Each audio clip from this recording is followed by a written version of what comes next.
Alors, considérant qu'il est dans l'intérêt public et pour protéger la santé de la population des membres du Conseil et des officiers municipaux, que la présente séance est tenue à huis clos, suite aux recommandations du ministère de la Santé et des Services sociaux et du ministère des Affaires municipales et de l'Habitation. En conséquence, il est proposé par et résolu A que le Conseil accepte que la présente séance soit tenue à huis clos, sous les recommandations du ministère de la Santé et des Services sociaux et du ministère des Affaires municipales et de l'Habitation. Vu l'absence du public due à la pandémie et aux recommandations de la santé publique, cette séance ordinaire sera diffusée sur le site Internet de la Ville, sur le Facebook de la Ville, ainsi que sur le poste 4 de la télévision communautaire Télévague. Toute question relative à cette présente séance ordinaire pourra être acheminée par courriel à greffe@villepaspebiac.ca. Alors, j'aurais besoin de quelqu'un, s'il vous plaît, pour proposer.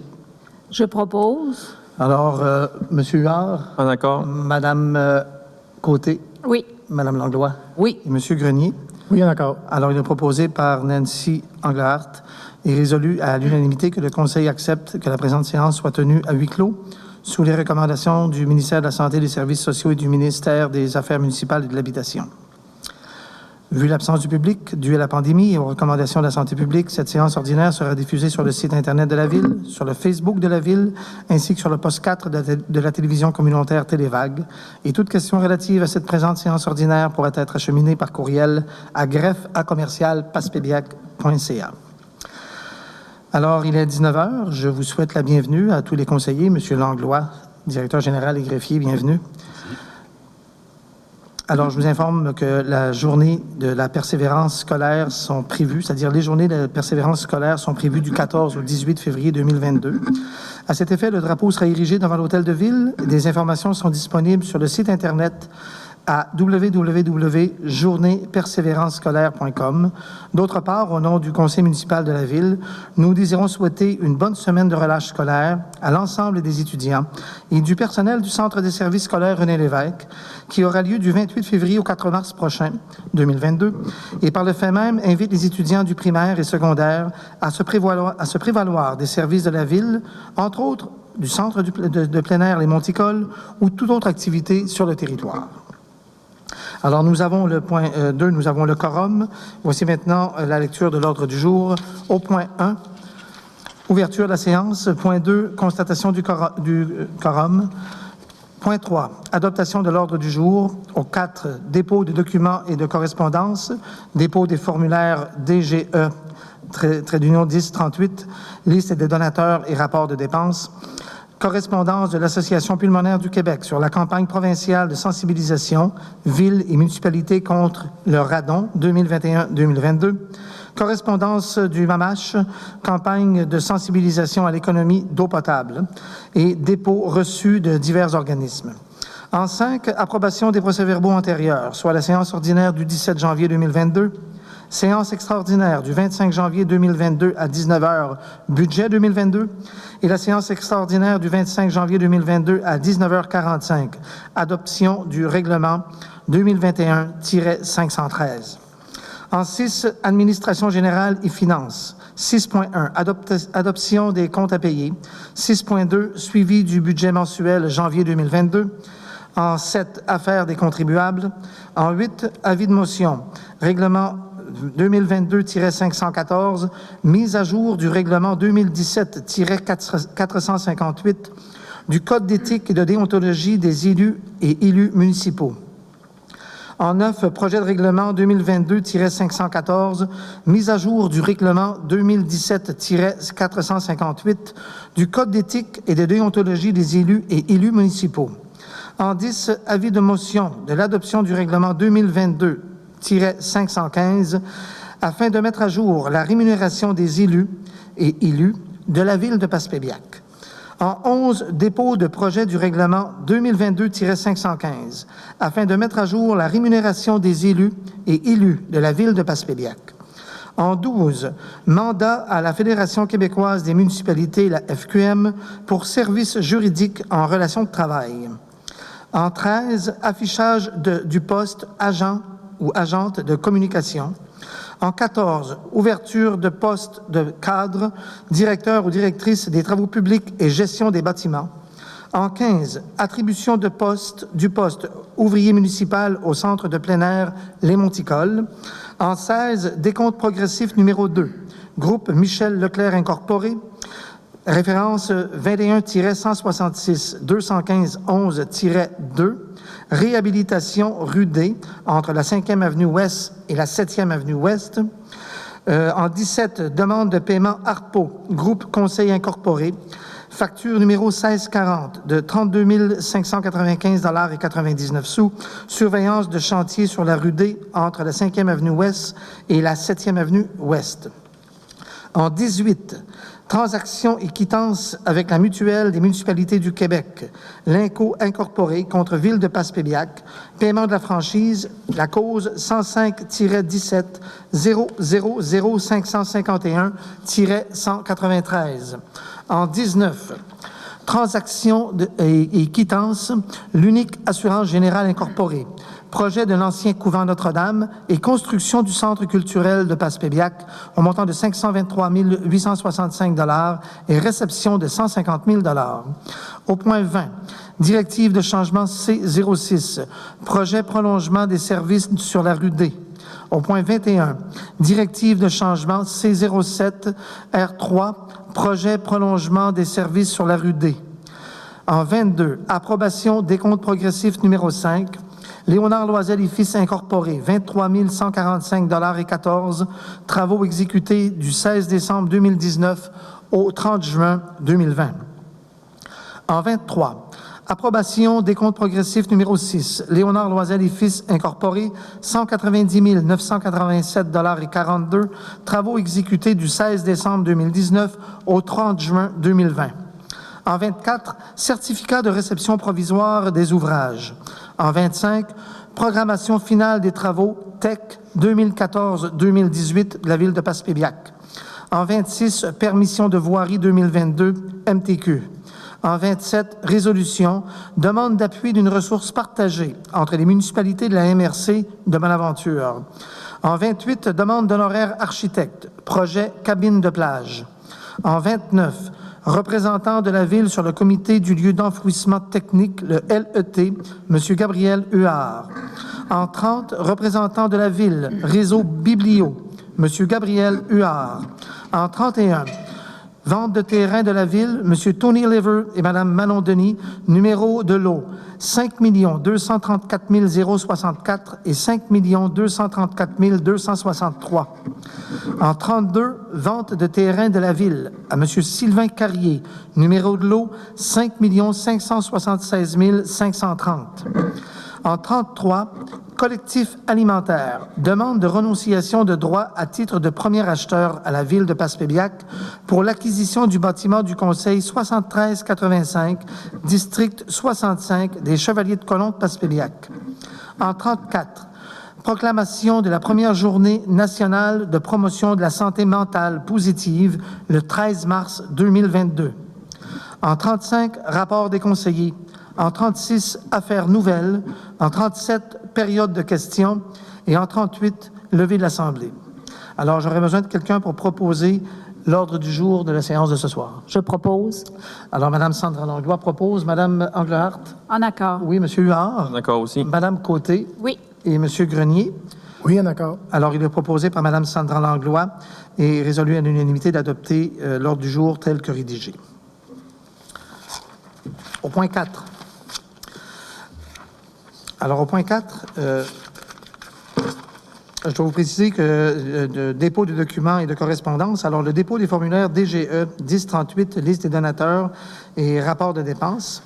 Alors, en vertu de la loi sur les élections et référendums dans les municipalités, les candidats et candidates sont tenus de déposer les dons reçus pour mener leur campagne électorale.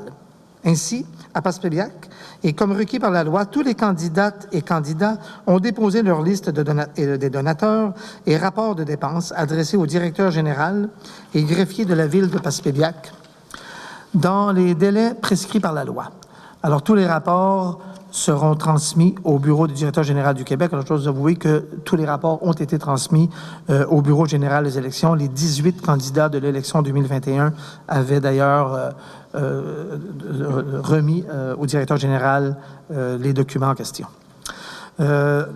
En deux, pour ce point-là, nous avons les correspondances de l'Association pulmonaire du Québec sur la campagne provinciale de sensibilisation Villes et municipalités contre le radon 2021-2022.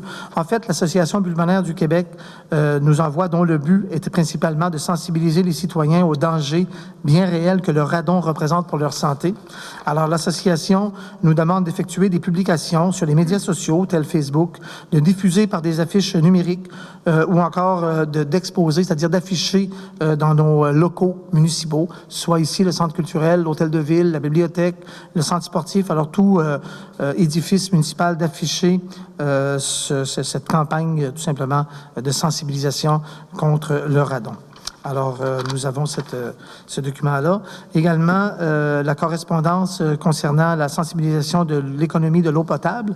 Alors, c'est une autre correspondance qui nous a envoyée, qui a pour objectif, c'est envoyé par les affaires municipales, en fin de compte, le ministère des Affaires municipales, qui a pour objectif de sensibiliser les Québécois et les Québécoises quant à leur consommation d'eau potable résidentielle, afin, bien entendu, de réduire ou encore de consommer dans une mesure le plus convenablement possible.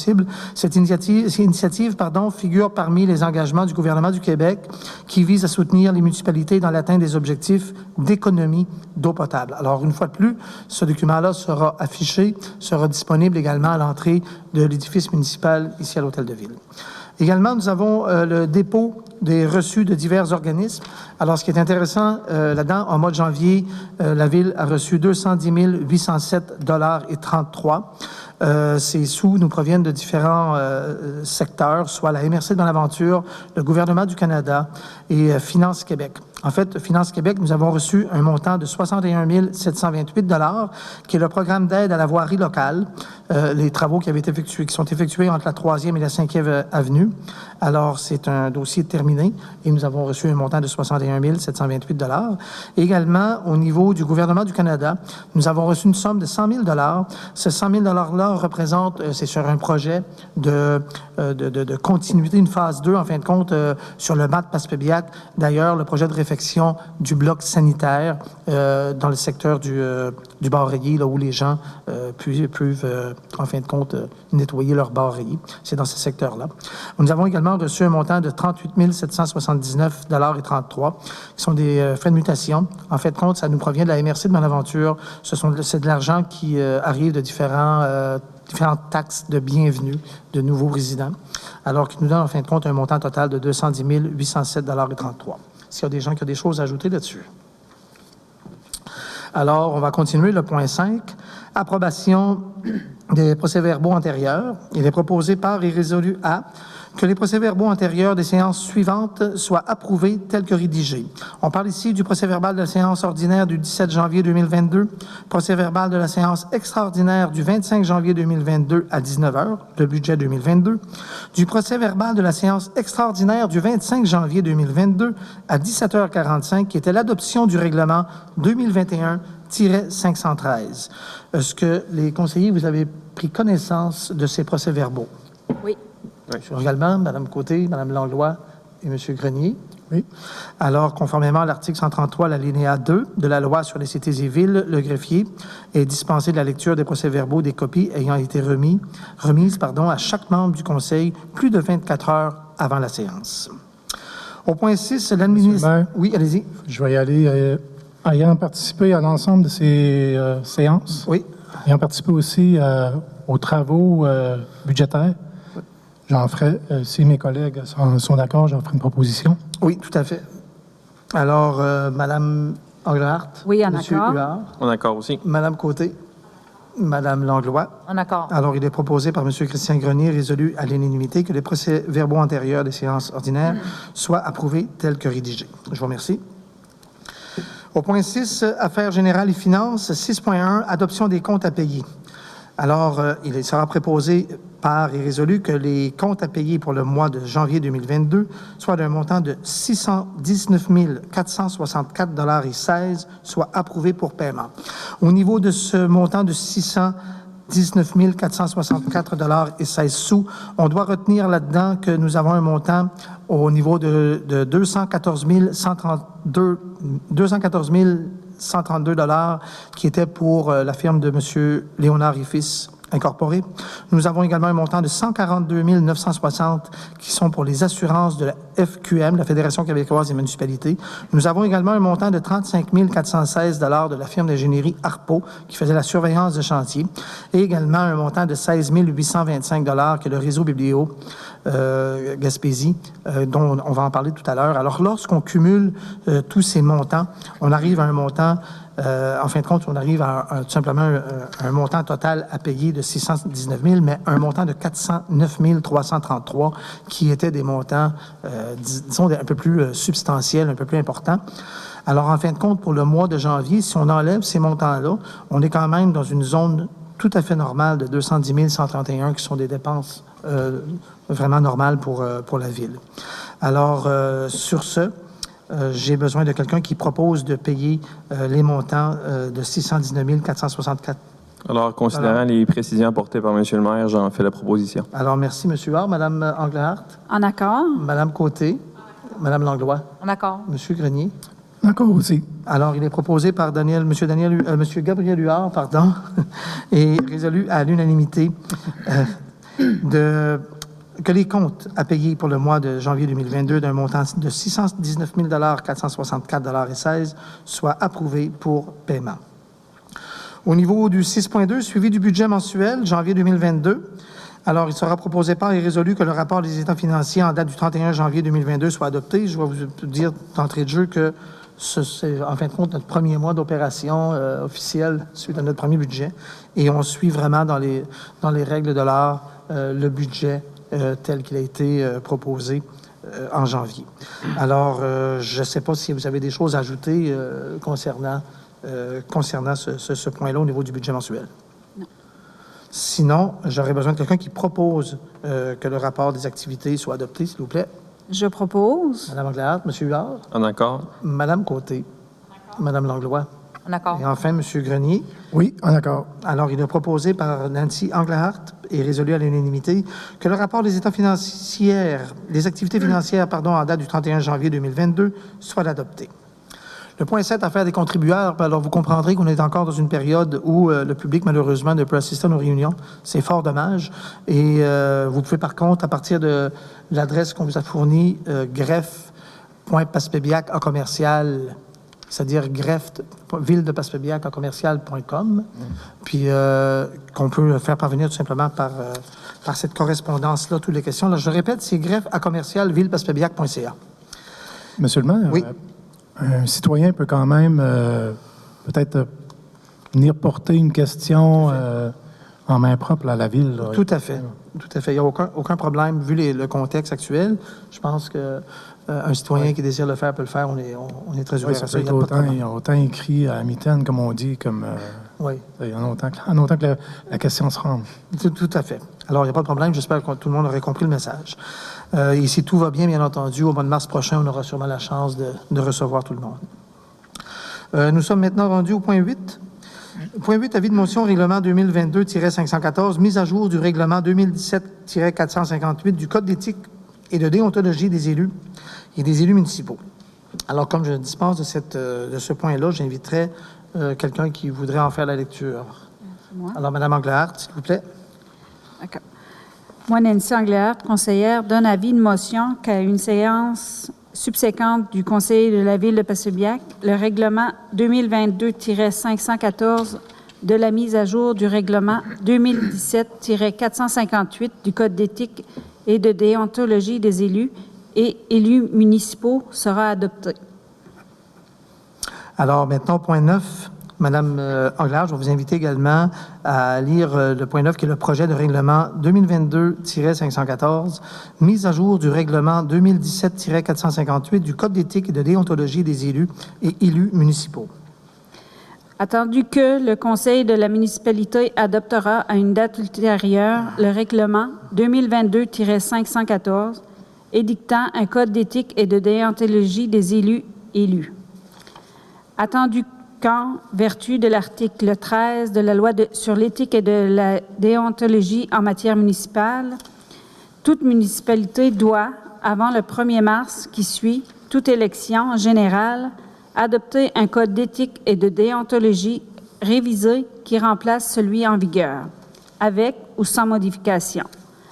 Attendu qu'une élection générale s'est tenue le 7 novembre 2021, attendu l'entrée en vigueur le 5 novembre 2021 de la loi modifiant la loi sur les élections et les référendums dans les municipalités, la loi sur l'éthique et la déontologie en matière municipale et diverses dispositions législatives, laquelle modifie le contenu obligatoire du Code d'éthique et de déontologie des élus. Attendu qu'il y ait lieu, en conséquence, d'adopter un Code d'éthique et de déontologie des élus révisé. Attendu que les formalités prévues par le LEDMM pour l'adoption d'un tel code révisé ont été respectées.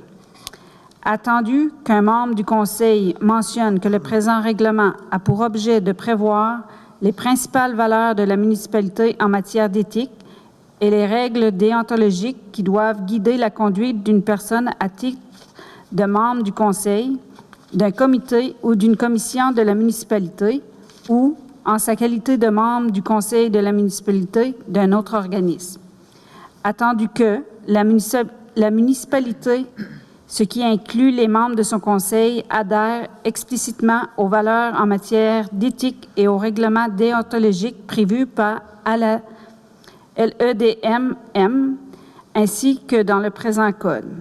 Attendu que l'éthique et la déontologie en matière municipale sont essentielles afin de maintenir le lien de confiance entre la municipalité et les citoyens.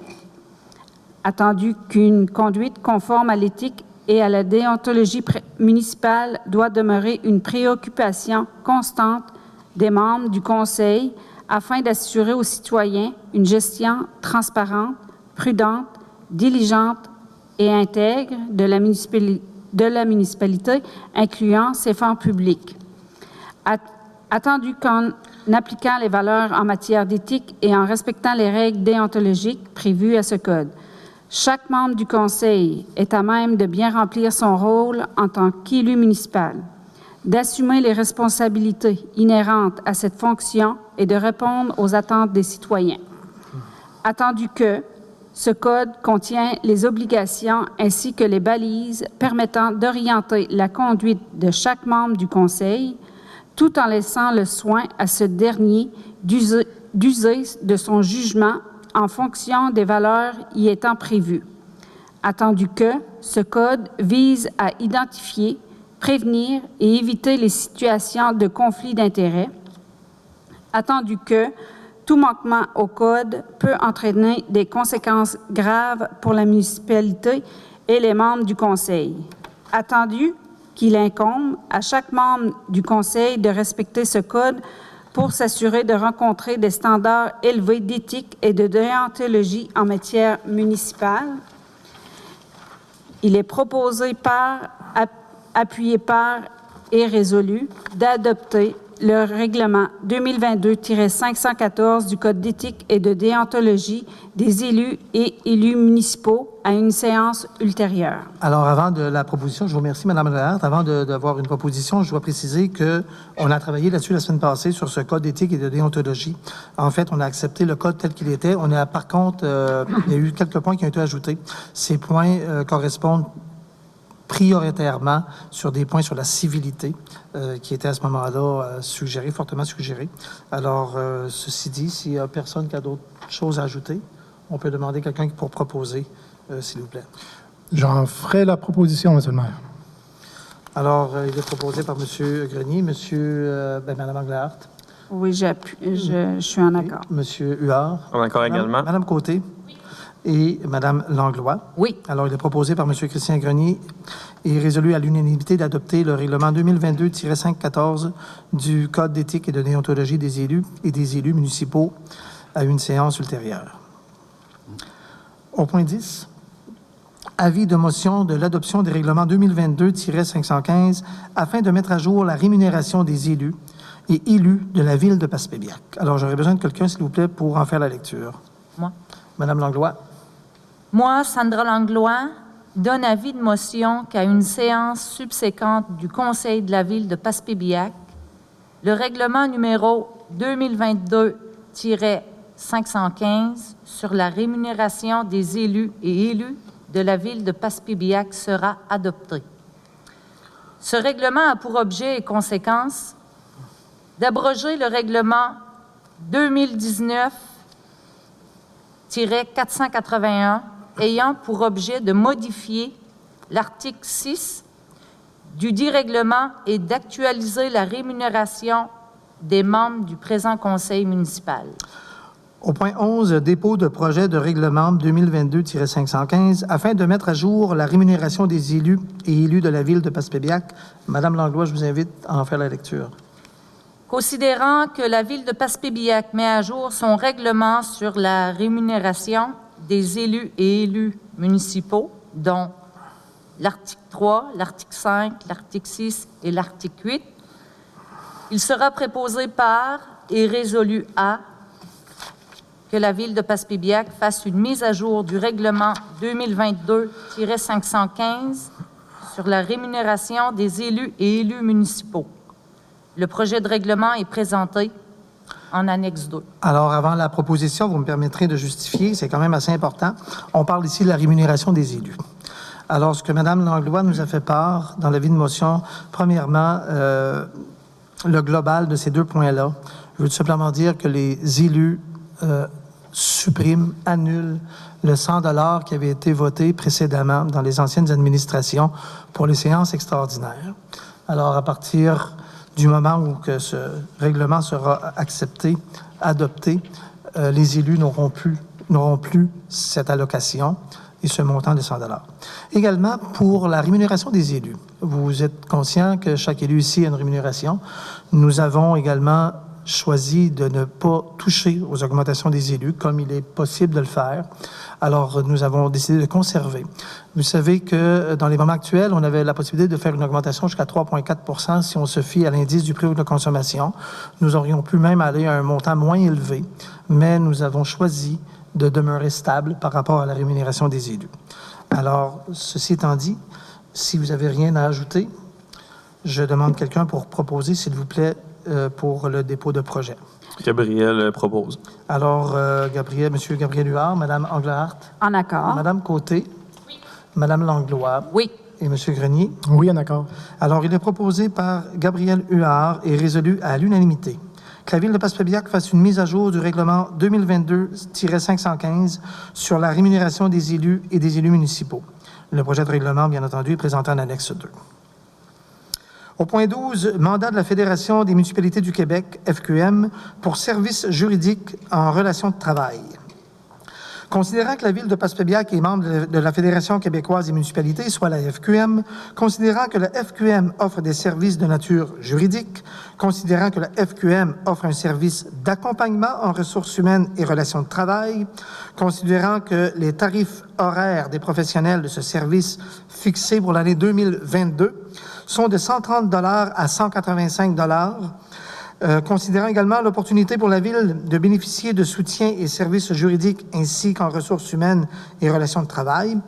Il sera préposé par et appuyé et résolu, que la Ville de Passepébiac mandate les services juridiques de la FQM ainsi que le service en ressources humaines de relations de travail afin qu'il la conseille et l'appuie, le cas échéant, au niveau juridique et en matière de ressources humaines en relations du travail, et ce, au tarif horaire alors en vigueur. Alors, je comprends bien que vous avez tous compris que c'est un service qui nous est offert par la Fédération qui peut, bien entendu, à un moment donné ou à un autre, nous être très utile pour régler différentes problématiques au niveau de l'administration municipale. Alors, si personne a d'autres choses à ajouter, j'aimerais, s'il vous plaît, quelqu'un qui propose. Je propose. Mme Englehart propose. M. Huard. En accord. Mme Côté. Oui. Mme Langlois. Oui. Et M. Grenier. Oui, en accord. Alors, il est proposé par Mme Nancy Englehart et résolu à l'unanimité que la Ville de Passepébiac mandate les services juridiques de la FQM, la Fédération québécoise des municipalités, ainsi que le service en ressources humaines et relations du travail, afin qu'il la conseil et l'appui, le cas échéant, au niveau juridique et en matière de ressources humaines et relations du travail, et ce, au tarif horaire alors en vigueur. Au point 13, affichage du poste agent ou agente de communication. Considérant que Mme Iliane Joseph, agent des communications à la Ville de Passepébiac, a remis une lettre de démission le 3 février 2022 à la Direction générale relativement au poste d'agente des communications, considérant que Mme Iliane Joseph a entrepris des démarches antérieures au dépôt de sa lettre de démission à la Ville de Passepébiac afin d'occuper un emploi ailleurs et ainsi obtenu le poste convoité. Considérant que la fin d'emploi devient effective à compter du 3 février 2022, il est proposé par et résolu à d'officialiser en date du 3 février 2022 la fin d'emploi de Mme Iliane Joseph, agente des communications à la Ville de Passepébiac, de remercier au nom du conseil municipal, de la direction générale et de tous les employés Mme Iliane Joseph pour tout le travail accompli avec professionnalisme à la Ville de Passepébiac et nous lui souhaitons la meilleure des chances dans son nouvel emploi. Et d'autoriser la direction générale à procéder à l'ouverture d'un poste d'agent des communications. Alors, si vous avez rien à ajouter, j'aurais besoin de quelqu'un pour proposer. Madame Côté propose, Madame Englehart. En accord. Monsieur Huard. En accord également. Madame Langlois. En accord? Monsieur Grenier. Et en accord aussi. Alors, il est proposé par Madame Marie-André Côté, résolu à l'unanimité, d'officialiser en date du 3 février 2022 la fin d'emploi de Madame Iliane Joseph, agente des communications de la Ville à la Ville de Passepébiac. Également de la remercier au nom du conseil municipal, de la direction générale, de tous les employés, que Mme Iliane Joseph pour tout le travail accompli avec professionnalisme à la Ville de Passepébiac. Et bien entendu, nous lui souhaitons la meilleure des chances dans son nouvel emploi et d'autoriser la direction générale de procéder à l'ouverture d'un poste agent ou agente des communications. Au point 14, ouverture de poste cadre, directeur ou directrice des travaux publics et gestion des bâtiments. Considérant que le conseil municipal désire autoriser la direction générale à procéder à l'ouverture d'un poste cadre du directeur ou directrice des travaux publics et gestion des bâtiments, en conséquence, il est proposé par et résolu à d'autoriser la direction générale à publier une offre d'emploi et de procéder à l'embauche de la personne avec les qualifications requises à la Ville de Passepébiac. S'il y a des gens qui ont quelque chose à ajouter par rapport à ce point-là. En fait, Monsieur le maire, Oui. c'est une démarche d'analyse qu'on a fait au niveau du département de travaux publics. M. McNaughton n'est pas là ce soir pour nous en parler nécessairement, mais je veux dire, c'est une position là, qui a été réfléchie. Fait que, à ce niveau-là, moi, en tout cas sur ces considérants-là, je me permets d'en faire la proposition si mes collègues à la table n'ont rien à ajouter. Je dois préciser également que le but de l'intervention est, lorsqu'on est arrivé en poste, on voulait quand même avoir un certain standard de structure administrative au niveau des cadres et des employés de la Ville. Alors, c'est une continuité par rapport aux objectifs que nous étions fixés. Oui, puis l'objectif est assez simple, c'est d'optimiser au plus haut point nos services, dont les travaux publics en font partie. Tout à fait. Alors, si je comprends bien, M. Grenier, vous proposez? Oui. Mme Englehart? En accord. M. Huard? En accord. Mme Côté? Et Mme Langlois? En accord. Alors, il est proposé par M. Christian Grenier, résolu à l'unanimité, d'autoriser la direction générale à publier une offre d'emploi et de procéder à l'embauche de la personne avec les qualifications requises à la Ville de Passepébiac. Au point 15, attribution du poste ouvrier municipal au centre de plein air Les Monticoles. Considérant la demande justifiée par M. Marc Aspiro, préposé au Monticole afin de régulariser son titre d'emploi, considérant les représentations satisfaisantes de M. Marc Aspiro auprès de la direction générale afin de clarifier sa situation et d'apporter les correctifs qui s'y imposent, il est proposé par et résolu à que le directeur général procède à compter de la présente résolution au changement à apporter et de nommer M. Marc Aspiro ouvrier municipal au centre de plein air Les Monticoles, et ce, avec toute rétroactivité en lien avec l'échelle salariale en vigueur. Qu'il a été convenu entre les parties patronales et syndicales que la rémunération sera établie depuis le 1er janvier 2022 au poste d'ouvrier municipal échelon 6 de la Convention collective 2023 et de transmettre une copie de cette résolution à M. Marc Aspiro et au syndicat des travailleurs et travailleuses de la municipalité de Passepébiac. Alors, j'aurais besoin, si vous n'avez rien à ajouter. Monsieur le maire, peut-être, j'aurais peut-être vu ajouter à la résolution, là, je le vois maintenant, le fait que l'exercice de présentation de l'offre d'emploi au niveau à l'interne dans la ville a été fait, Oui. selon les règles de l'ordre de la Convention et tout ça. M. Langlois, Oui. c'est ça. Oui, exact. Ça a été présenté à l'interne. C'est ça, ça a été présenté à l'interne. Fait que M. Aspiro, je pense qu'il était le seul aussi qui avait postulé à l'interne, si on veut. Exact. Oui. Alors, j'aurais besoin de quelqu'un pour proposer, s'il vous plaît. Je propose. Mme Anglade propose. M. Huard. En accord. Mme Côté. Mme Langlois. En accord. Et enfin, M. Grenier. Oui, en accord. Alors, il est proposé par Mme Nancy Anglade et résolu à l'unanimité que les directeurs généraux procèdent à compter de la présente résolution au changement à apporter et de nommer M. Marc Aspiro, ouvrier municipal au centre de plein air Les Monticoles, et ce, avec toute rétroactivité en lien avec l'échelle salariale en vigueur. Qu'il a été convenu entre les parties patronales et syndicales que la rémunération sera établie depuis le 1er janvier 2022 au poste d'ouvrier municipal échelon 6 de la Convention collective 2019-2023 et de transmettre une copie de cette résolution à M. Marc Aspiro et au syndicat des travailleurs et travailleuses de la municipalité de Passepébiac. Au point 16, décompte progressif numéro 2, groupe Michel Leclerc Incorporé. La référence est le 21-166-21-511-2, réhabilitation rue D entre la 5e avenue Ouest et la 7e avenue Ouest. Considérant qu'un deuxième décompte progressif de travaux est émis par le maître d'œuvre du projet de réhabilitation entre la 5e avenue Ouest et la 7e avenue Ouest sur la rue D, soit la firme Groupe Michel Leclerc Incorporé, considérant l'entrepreneur général, le groupe Michel Leclerc Incorporé, accepte le deuxième décompte progressif recommandé par le maître d'œuvre Harpo Groupe Conseil Incorporé au montant de 115 749,43 $, taxes incluses. Il est proposé par et résolu à d'autoriser le directeur général à émettre via le service de la comptabilité un deuxième paiement au montant de 115 749,43 $, taxes incluses, au groupe Michel Leclerc Incorporé, selon le deuxième décompte progressif recommandé par Harpo Conseil Incorporé. Vous comprendrez que c'est la procédure normale où le groupe Michel Leclerc est rendu au niveau de ses travaux, qu'on doit à ce moment-là considérer ce décompte progressif. Alors, est-ce que vous avez des choses à ajouter sur ce point-là? Sinon, j'ai besoin de quelqu'un pour proposer, s'il vous plaît. Gabriel propose. Alors, M. Gabriel Huard propose. Mme Englehart. En accord. Mme Côté. Mme Langlois. En accord. Et M. Grenier. Oui, en accord. Alors, il est proposé par M.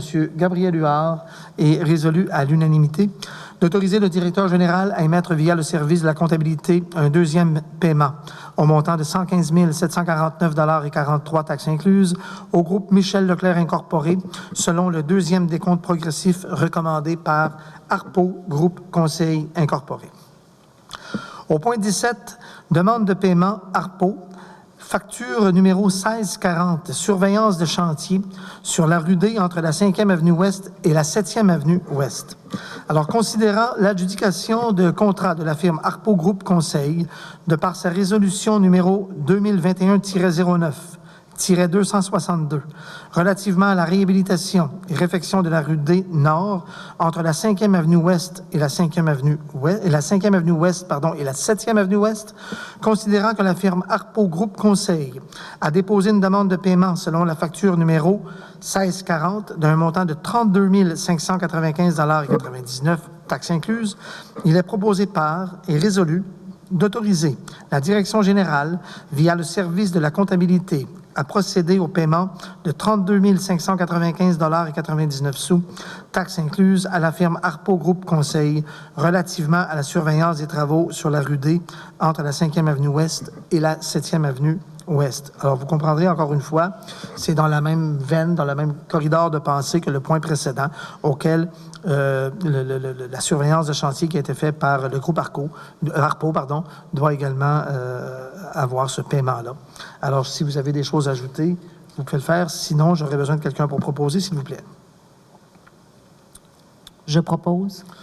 Alors, Mme Sandra Langlois, Mme Englehart, En accord? M. Huard, En accord aussi. Mme Côté et enfin M. Grenier. Oui, en accord. Alors, il est proposé par Mme Sandra Langlois, résolu à l'unanimité, d'autoriser la direction générale via le service de la comptabilité à procéder au paiement de 32 595,99 $ taxes incluses, à la firme Harpo Groupe Conseil relativement à la surveillance des travaux sur la rue D entre la 5e avenue Ouest et la 7e avenue Ouest. Au point 18, transactions et quittances avec la mutuelle des municipalités du Québec. L'Inco incorporé contre la ville de Passepébiac, paiement de la franchise cause 105-17-000-551-193. Considérant que le 24 novembre 2021, l'Inco incorporé et l'assureur de la ville de Passepébiac, la mutuelle des municipalités du Québec, ont participé à une conférence de règlement à l'amiable présidée par l'honorable juge à la retraite Michel Caron. Considérant que l'Inco et la MMQ, soit la mutuelle des municipalités du Québec, sont arrivés à une entente dans le cadre de cette conférence de règlement à l'amiable, sans admission ni préjudice, mais dans le seul but d'éviter les coûts et inconvénients reliés à la tenue d'une audition. Considérant que le contrat d'assurance de la ville de Passepébiac couvre la dite transaction et quittance dans ce dossier et prévoit une franchise de l'ordre de 2 500 $, il est proposé par et résolu à d'autoriser la direction générale à procéder au paiement de la franchise de l'ordre de 2 500 $ payable à l'ordre de la mutuelle des municipalités du Québec via le service de la comptabilité afin de régler le dossier de réclamation de l'Inco incorporé contre Ville de Passepébiac. Si vous n'avez rien ajouté, j'aurais besoin de quelqu'un pour proposer, s'il vous plaît. Madame Englehart, En accord? Monsieur Huard, En accord également. Madame Langlois, En accord. Monsieur Grenier. Oui, en accord. Alors, il est proposé par Mme Marie-André Côté, résolu à l'unanimité, d'autoriser la direction générale à procéder au paiement de la franchise de l'ordre de 2 500 $ payable à l'ordre de la mutuelle des municipalités du Québec via le service de la comptabilité afin de régler le dossier de réclamation de l'Inco incorporé contre Ville de Passepébiac. Au point 19, transactions et quittances. L'unique assurance générale incorporée. Projet de l'ancien couvent Notre-Dame et construction du centre culturel de Passepébiac. Considérant que l'unique assurance générale incorporée, compagnie d'assurance, a déposé une requête en cour supérieure sous le numéro 105-17-000-416-140, considérant le dit recours fut contesté par la Ville de Passepébiac et que différentes parties furent mises en cause ou appelées en garantie. Considérant que des négociations ont eu lieu entre les parties et qu'il y en a eu un règlement hors cours dans le présent dossier, considérant sans admission aucune de l'une des parties envers l'autre et sans reconnaissance du bien fondé de la demande principale et de la demande conventionnelle, considérant que les parties désirent signer une transaction de quittance pour clore le dit dossier, considérant que la Ville recevra un montant de 150 000 $ en capital, intérêt et frais en règlement complet, final, définitif et général de toute somme due ou qui pourrait être due à quelque titre que ce soit, découlant directement ou indirectement des faits et circonstances mentionnés dans les procédures et pièces du dossier que la Cour supérieure district judiciaire de Bonaventure, sous le numéro 105-17-000-416-140, des défendresses et de l'unique assurance générale incorporée,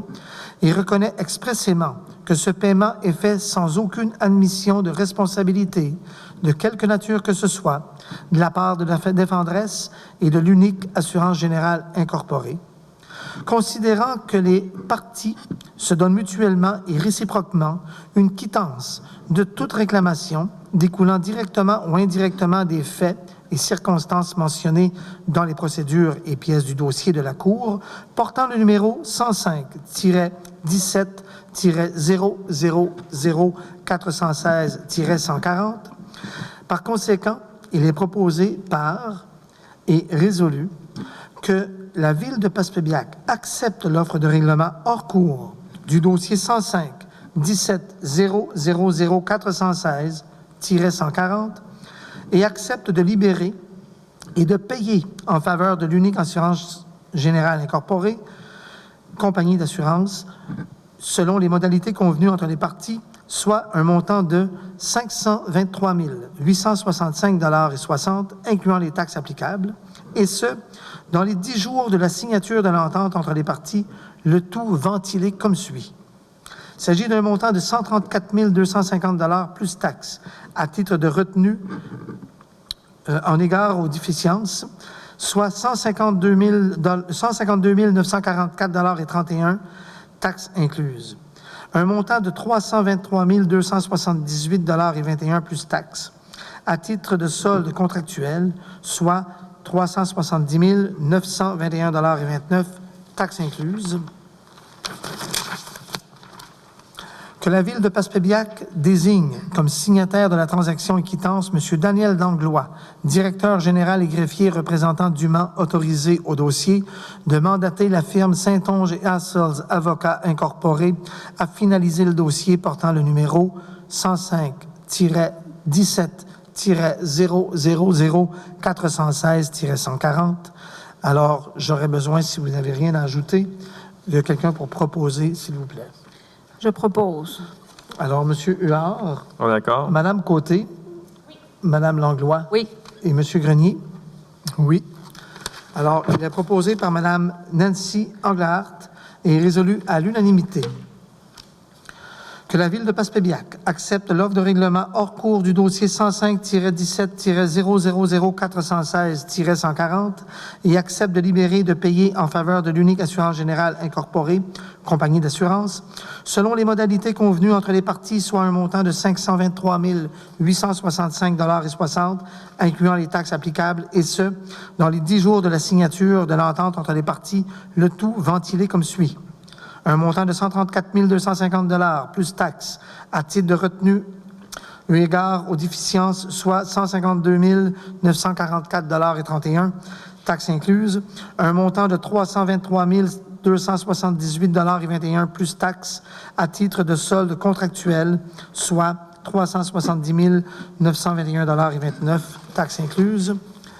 Et que la Ville de Passepébiac désigne comme signataire de la transaction et quittance M. Daniel Langlois, directeur général et greffier, représentant dûment autorisé au dossier, de mandater la firme Saint-Onge et Assels Avocats Incorporés à finaliser le dossier portant le numéro 105-17-000-416-140. Au point 20, directive de changement C06, projet prolongement des services sur la rue D. Considérant qu'une directive de changement était recommandée par la firme Harpo, Groupe Conseil Incorporé, dans le projet de prolongement des services sur la rue D, afin d'augmenter la quantité de pavage à réaliser par l'entrepreneur au nord et au sud de la voie ferrée, considérant cette directive de changement est reliée à l'augmentation de la superficie de pavage à réaliser par l'entrepreneur, entre autres au nord et au sud de la voie ferrée, il est proposé par et résolu d'autoriser la directive de changement C06, projet prolongement des services sur la rue D, pour un montant de 2 553,75 $ avant taxe, tel que recommandé. En fait, c'est tout simplement, lorsque la rue était faite, il y avait eu une genre d'évaluation comme quoi on pouvait peut-être avoir une superficie un peu plus grande pour le pavage de cette rue-là. Et le coût total représentait pour le surplus de pavage 2 553,75 $. Je ne sais pas si vous avez des questions ou des arguments à apporter dans ce dossier. Sinon, je demande quelqu'un pour proposer, s'il vous plaît. Gabriel propose. Alors, il est proposé par Gabriel, Mme Englehart, Ah oui, en accord. Mme Côté, Mme Langlois Oui. et M. Grenier. Oui, d'accord. Alors, il est proposé par M. Gabriel Huard, résolu à l'unanimité, d'autoriser la directive de changement C06, projet prolongement des services sur la rue D, pour un montant de 2 553,75 $ avant taxe, tel que recommandé. Au point 21, directive de changement C07 R3, projet prolongement des services sur la rue D. Considérant qu'une directive de changement est recommandée par la firme ARPO, Groupe Conseil Incorporé, dans le projet de prolongement des services de la rue D, considérant que cette directive consiste à l'offre d'un crédit de l'ordre de 10 000 par l'entrepreneur en compensation pour l'irrégularité sur la surface pavée. Il est proposé par et résolu A d'autoriser la directive de changement C07, projet prolongement des services sur la rue D, pour l'obtention d'un crédit d'une valeur de 10 000 par l'entrepreneur en compensation pour l'irrégularité de la surface pavée telle que recommandée. Alors, vous aurez bien compris, on le dit textuellement, que c'est une irrégularité qui avait été faite au niveau de la surface pavée et l'entrepreneur, à ce moment-là, nous a offert un crédit de 10 000 pour ce travail-là. Alors, j'aurais besoin de quelqu'un, à moins que vous ayez des interventions, pour proposer, s'il vous plaît. J'en fais la proposition, Monsieur le maire. Alors, M. Grenier, Mme Manglehart, Oui, en accord. M. Huard, En accord également. Mme Côté et Mme Langlois. Oui. Alors, il est proposé par M. Christian Grenier, résolu à l'unanimité, d'autoriser la directive de changement C07, projet prolongement des services sur la rue D, pour l'obtention d'un crédit d'une valeur de 10 000 par l'entrepreneur en compensation pour l'irrégularité de la surface pavée telle que recommandée. Au point 22, approbation des comptes progressifs numéro 5, Léonard Loisel et Fils Incorporé, travaux exécutés du 16 décembre 2019 au 30 juin 2020. Considérant qu'un 5e décompte progressif de travaux a été émis par le maître d'œuvre du projet de prolongement des services d'aqueduc et d'égouts sur la rue D, soit la firme Arpo Groupe Conseil Incorporé, considérant que l'entrepreneur général Léonard Loisel et Fils Incorporé accepte le 5e décompte progressif déposé par le maître d'œuvre Arpo, Groupe Conseil Incorporé, au montant de 23 145,14 $, taxes incluses. Il est proposé par et résolu A d'autoriser M. Daniel Langlois, directeur général, à émettre via le service de la comptabilité un 5e paiement au montant de 23 145,14 $, taxes incluses, à Léonard Loisel et Fils Incorporé, selon le 5e décompte progressif par Arpo Groupe Conseil Incorporé relativement aux travaux du 16 décembre 2019 au 30 juin 2020. Alors, vous comprendrez que c'est on rejoint la finalité du travail, en fin de compte, et ce sont des sommes dues à l'entrepreneur, soit l'entreprise Léonard Loisel et Fils Incorporé. Je ne sais pas si vous avez des choses à ajouter. Non. Sinon, je demande quelqu'un pour proposer, s'il vous plaît. Je propose. Mme Anglade propose. M. Huard? Oui, en accord. Mme Côté? Mme Langlois? Oui. Et M. Grenier. Oui, en accord. Alors, il est proposé par Mme Nancy Anglehart et résolu à l'unanimité d'autoriser M. Daniel Langlois, directeur général, à émettre via le service de la comptabilité un 5e paiement au montant de 23 145,14 $, taxes incluses, à Léonard Loisel et Fils Incorporé, selon le 5e décompte progressif déposé par Arpo Groupe Conseil Incorporé relativement aux travaux du 16 décembre 2019 au 30 juin 2020.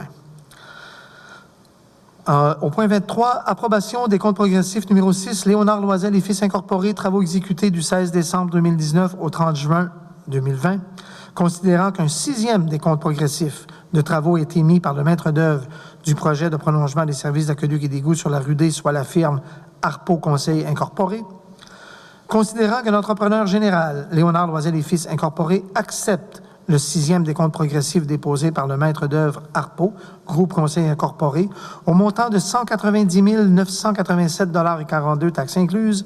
Il est proposé par et résolu à d'autoriser M. Daniel Langlois, directeur général, à émettre via le service de la comptabilité un 6e paiement au montant de 190 987,42 $, taxes incluses, à Léonard Loisel et Fils Incorporé, selon le 6e décompte progressif déposé par Arpo Groupe Conseil Incorporé relativement aux travaux du 16 décembre 2019 au 30 juin 2020. Est-ce que vous avez quelque chose à ajouter ou une remarque particulière? Sinon, j'aurais besoin de quelqu'un pour proposer, s'il vous plaît. Je propose.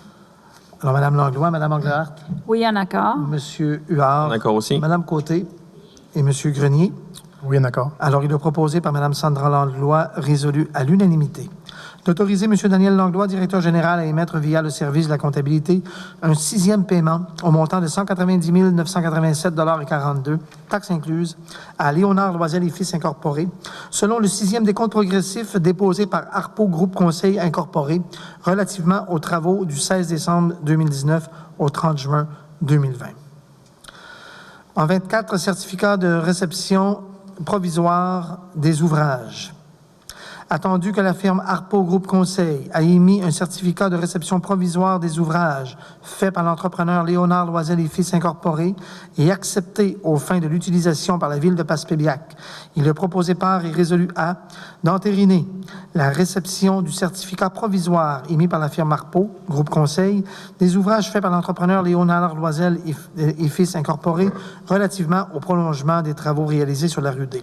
Alors, vous comprendrez que ce certificat provisoire permet, en fin de compte, d'approcher la finalité du dossier, puisqu'il restera quand même un 5 % qu'on retient sous forme de garantie pour une période de 12 mois. Et après cette période-là, bien entendu, un certificat officiel de finalité du travaux sera émis. Alors, je ne sais pas si vous avez des besoins de questions de précision, si vous avez des questions. Non. Sinon, j'aimerais quelqu'un qui propose, s'il vous plaît.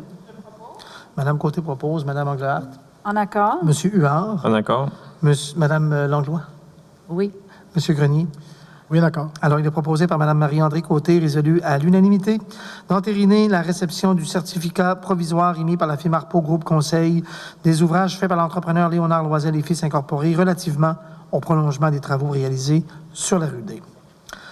En 25, programmation finale des travaux TEC 2014 à 2018, Ville de Passepébiac. Attendu que la municipalité a pris connaissance du guide relatif aux modalités de versement de la contribution gouvernementale dans le cadre du programme de la taxe sur l'essence et du carburant du Québec pour les années 2014 à 2018, attendu que la municipalité doit respecter les modalités de ce guide qui s'applique à elle pour recevoir la contribution gouvernementale qui lui a été confirmée dans une lettre du ministre des Affaires municipales et de l'occupation du territoire. Il est proposé par et résolu à que la municipalité s'engage à respecter les modalités du guide qui s'appliquent à elle. La municipalité s'engage à être la seule responsable à dégager le Canada et le Québec, de même que leurs ministres, hauts fonctionnaires, employés et mandataires de toute responsabilité, tant qu'aux réclamations, exigences, pertes, dommages et coûts de toutes sortes ayant comme fondement une blessure infligée à une personne, le décès de celle-ci, des dommages causés à des biens ou la perte de biens attribuables à un acte délibéré ou négligent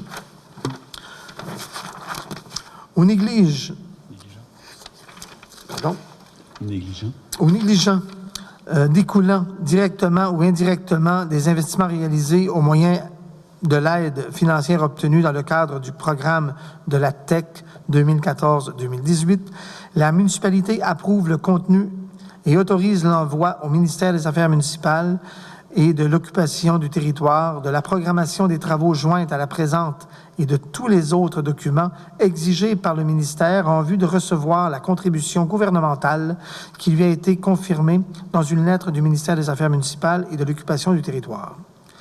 La municipalité s'engage à atteindre le seuil minimal d'immobilisation en infrastructure municipale fixé à 28 $ par habitant par année, soit un total de 140 $ par habitant pour l'ensemble des 5 années du programme 2014-2018, inclusivement. La municipalité s'engage à informer le ministère des Affaires municipales et de l'occupation du territoire de toute modification qui sera apportée à la programmation des travaux approuvés par la présente résolution. La municipalité atteste par la présente résolution que la programmation des travaux ci-jointes comporte des coûts réalisés véridiques. Alors, on peut peut-être préciser qu'en fin de compte, c'est une demande qu'on fait, c'est de l'argent qui nous est dû, en fin de compte, par le gouvernement, qui peut nous être envoyé sur une période il n'y a pas de durée comme telle, si je ne me trompe pas. Ça va aller jusqu'à 20 ans. Ou même en moins que ça aussi, M. Grenier? Oui, c'est une période, c'est une cohorte de 4 ans pour celle-là. Pour celle-là, c'est une cohorte de 4 ans? Oui. Alors, vous comprendrez que c'est de l'argent qui nous revient. Alors, c'est quand même assez intéressant. Alors, je ne sais pas si vous avez d'autres choses à ajouter pour préciser s'il y a des gens qui auraient d'autres éléments à apporter à ce niveau-là. En fait, Monsieur le maire, c'est réellement un bon fonds, là, un bon programme, étant donné que c'est contribution gouvernementale qui nous est apportée, qui nous permet de faire des travaux évidemment, selon les critères du programme comme tel. Nous, ici, on est beaucoup plus axé au niveau des infrastructures essentielles ou primaires, ou, comme les réseaux, nos réseaux d'aqueduc, égouts, ces choses-là en priorité. Par la suite, nos infrastructures, nos chemins, tout ça. Fait que évidemment, c'est bienvenu. Tout à fait. Alors, je vous remercie de la précision. Alors, sur ce, s'il n'y a pas d'autres interventions, j'aurais besoin de quelqu'un, s'il vous plaît, pour proposer. Oui, mais considérant les précisions apportées, je vais en faire la proposition. Alors, M. Huard, Mme Englehart, Oui, en accord. Mme Côté, Mme Langlois, D'accord. et enfin M. Grenier. Bien d'accord. Alors, il est proposé par M. Gabriel Huard et résolu à l'unanimité que la municipalité s'engage à respecter les modalités du guide qui s'applique à elle.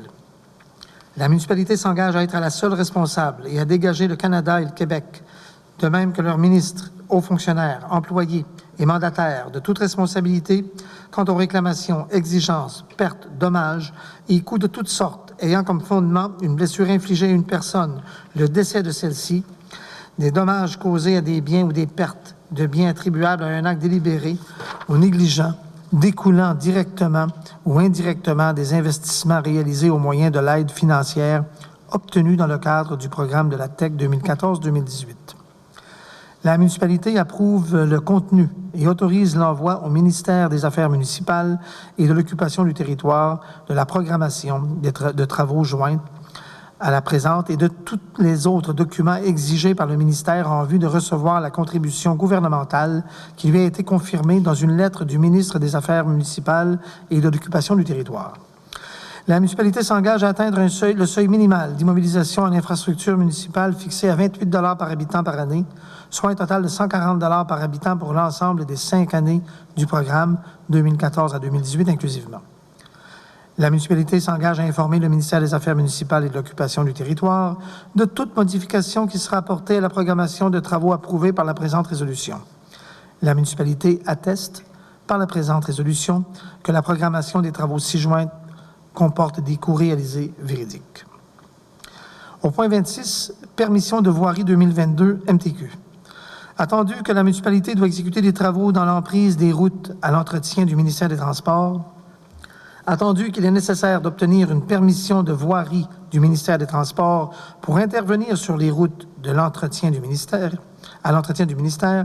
attendu que la municipalité est responsable des travaux dont elle est maître d'œuvre, attendu que la municipalité s'engage à respecter les clauses des permis émis par le ministère des Transports, attendu que la municipalité s'engage à remettre les infrastructures routières dans leur état original, attendu que la municipalité s'engage également à demander chaque fois qu'il sera nécessaire le permis requis, il est proposé par et résolu à que la municipalité demande au ministère des Transports de lui accorder la permission de voirie au cours de l'année 2022 et qu'elle autorise M. Daniel Langlois, directeur général, et M. Marc Loisel, maire, à signer les permis requis. Alors, vous comprendrez que c'est une formalité qu'on doit entreprendre avec le ministère des Transports, à l'effet que si on avait des travaux exécutés qui entreraient sur le territoire du ministère, qu'on puisse les effectuer. Si vous avez des choses à ajouter ou si vous n'avez pas autre chose à ajouter, Non, c'est clairement ça, M. le maire. C'est une formalité annuelle. Parfait. En fin de compte. Alors, j'aurais besoin de quelqu'un pour proposer, s'il vous plaît. Je le propose. M. Grenier, Mme Englehart. En accord. M. Huard. En accord également. Mme Côté. Oui, en accord. Mme Langlois. D'accord. Alors, il est proposé par M. Christian Grenier, résolu à l'unanimité, que la municipalité demande au ministère des Transports de lui accorder les permissions de voirie au cours de l'année 2022 et qu'elle autorise M. Daniel Langlois, directeur général, ou M. Marc Loisel, maire, à signer les permis requis. Au point 27, résolution demande d'appui d'une ressource partagée entre les municipalités de la MRC de Bonaventure. Considérant les besoins grandissants en aménagement du territoire et la complexité de la loi sur l'aménagement et l'urbanisme, considérant la nécessité d'avoir un officier municipal veillant à l'application du cadre législatif municipal à jour, réglementation d'urbanisme, considérant le rôle que doivent avoir les municipalités envers leur population, considérant la possibilité que certaines municipalités de l'Est de la MRC de Bonaventure partageraient la dite ressource, ce, selon une entente signée, considérant la possibilité que la Ville de Passepébiac soit aussi intéressée à partager la dite ressource selon la même entente, il est proposé par et résolu à que la Ville de Passepébiac fasse part de son intérêt de partager un officier municipal en urbanisme avec les municipalités intéressées si haut mentionnées. En fait, c'est une demande qui nous est envoyée à l'effet qu'on pouvait participer, c'est-à-dire pas participer, mais avoir la chance d'avoir avec nous quelqu'un qui pourrait donner un coup de main, en fait, venir en aide à l'urbanisme actuel, soit pour les émissions de permis ou tout autre travaux relatifs à l'urbanisme. Et compte tenu des besoins que nous avons, on a jugé intéressant d'embarquer dans ce programme-là de la MRC.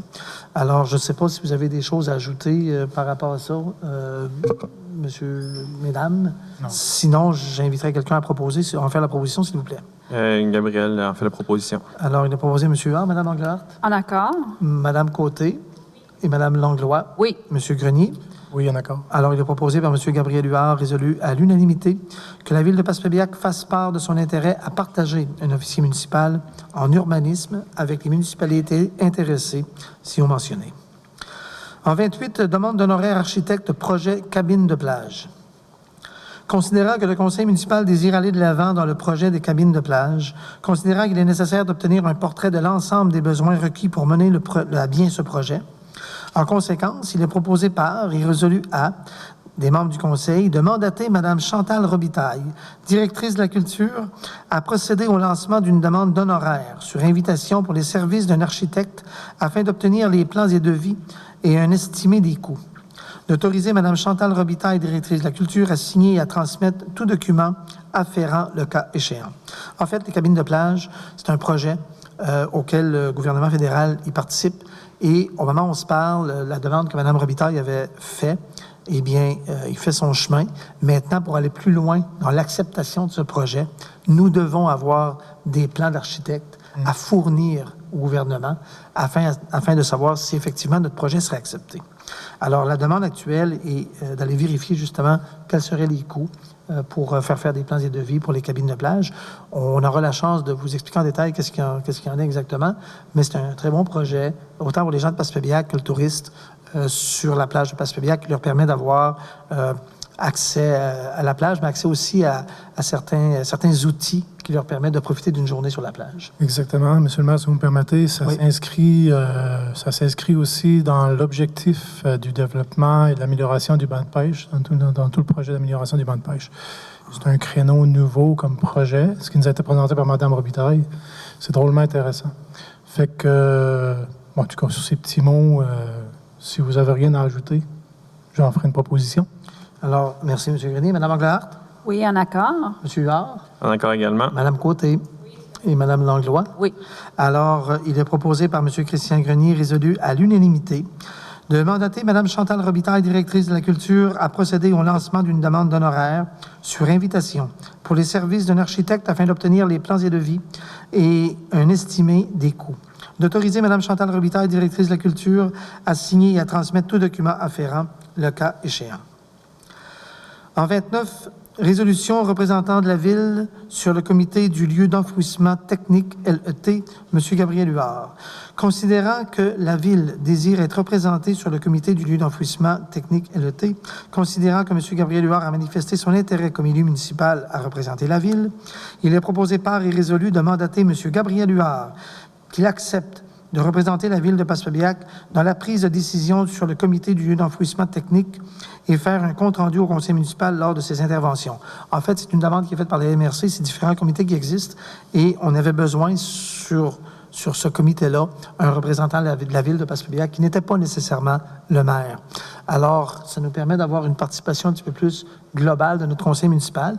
M. Huard étant également responsable, conjointement avec Mme Anglehardt de l'environnement, on a considéré que c'était un point qui les touchait favorablement.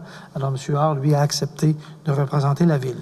Si personne n'a rien à ajouter, j'aurais besoin de quelqu'un pour proposer, s'il vous plaît. Je propose. Alors, Mme Anglehardt propose, M. Huard. En accord. Bien entendu, Mme Côté, Mme Langlois Oui. et M. Grenier. Oui, en accord. Alors, il est proposé par Mme Nancy Anglehardt et résolu à l'unanimité de mandater M. Gabriel Huard qu'il accepte de représenter la Ville de Passepébiac dans la prise de décision sur le comité du lieu d'enfouissement technique et faire un compte-rendu au conseil municipal lors de ses interventions. En 30, résolution représentant de la Ville Réseau Biblio, M. Gabriel Huard. Attendu que la Ville de Passepébiac est membre du Réseau Biblio Gaspésie-Île-de-la-Madeleine, ci-après Réseau Biblio Jim. Attendu qu'un représentant peut être nommé au Réseau Biblio par la Ville afin de la représenter dans la prise de décision, il est proposé par et résolu à de mandater M. Gabriel Huard qu'il accepte de représenter la ville de Passepébiac dans la prise de décision du réseau Biblio-Gaspésie-Île-de-la-Madeleine et en faire un compte-rendu au conseil municipal et à la directrice de la culture lors des interventions. Alors, sur ce point-là, vous comprendrez tout simplement que le réseau Biblio, c'est tout ce qui se passe au niveau des bibliothèques municipales à l'échelle de Gaspésie. Le bureau est à Sainte-Anne-des-Monts et c'est à partir de ce réseau-là qu'il y a un genre de comptabilité, si on veut, des livres, des volumes qui sont au niveau des bibliothèques, et M. Huard pourrait y participer à ce moment-là. Je ne sais pas si vous avez d'autres choses à ajouter par rapport à ce point-là. Sinon, j'aurais besoin de quelqu'un, s'il vous plaît, pour proposer. Mme Côté propose. Mme Angléard. Oui, en accord. Monsieur Huard est en accord. Aussi. Mme Langlois. En accord? Et M. Grenier. Oui, en accord. Alors, il est proposé par Mme Marie-André Côté, résolu à l'unanimité de mandater M. Gabriel Huard qu'il accepte de représenter la ville de Passepébiac dans la prise de décision au réseau Biblio-Gaspésie-Île-de-la-Madeleine et en faire un compte-rendu au conseil municipal et à la direction de la culture lors des interventions. Au point 31, vente de terrain de la ville, M. Tony Lever et Mme Manon Denis, numéro de lot 5 234 064 et 5 234 263. Pardon. Considérant qu'en vertu de l'article 28 1.01 de la loi sur les cités et villes, les villes peuvent aliéner un bien municipal à titre onéreux. Considérant la demande d'achat d'un terrain d'une superficie de 475,7 mètres carrés sur le lot 5 234 064, dont le matricule est 46 20 97 18 87 par M. Tony Lever et Mme Manon Denis, considérant la demande d'achat d'une parcelle de terrain d'une superficie de 302,3 mètres carrés sur le lot 5 234 263, dont le matricule est 46 20 96 88 24 par M. Tony Lever et Mme Manon Denis, considérant qu'en juillet 2021, les contribuables ont rencontré le responsable de l'urbanisme afin d'en faire la demande auprès de l'ancien conseil municipal pour la parcelle de terrain dont le numéro est 5 234 263, dont l'évaluation municipale est de 700 $, considérant qu'en janvier 2022,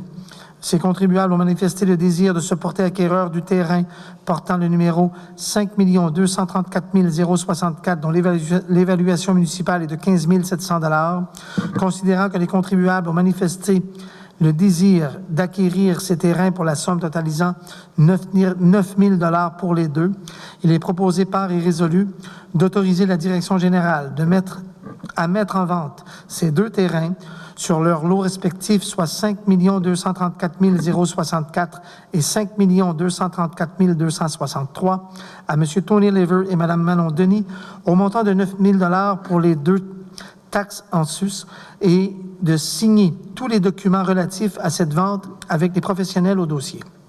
Les acquéreurs s'engagent également à payer tous les frais reliés à la transaction, dont le notaire, arpenteur ou tout autre professionnel au dossier. Si vous n'avez pas d'intervention, j'aurais besoin de quelqu'un pour proposer, s'il vous plaît. Je vais en faire la proposition. Alors, M. Huard, Mme Angléard, Oui, en accord. Mme Côté, Mme Langlois Oui. et M. Grenier.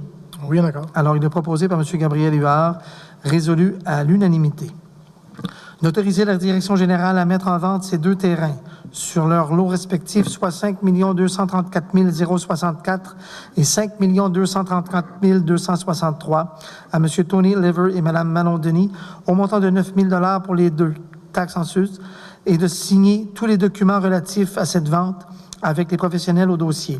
Les acquéreurs s'engagent à payer tous les frais reliés à la transaction, dont le notaire, arpenteur ou tout autre professionnel au dossier.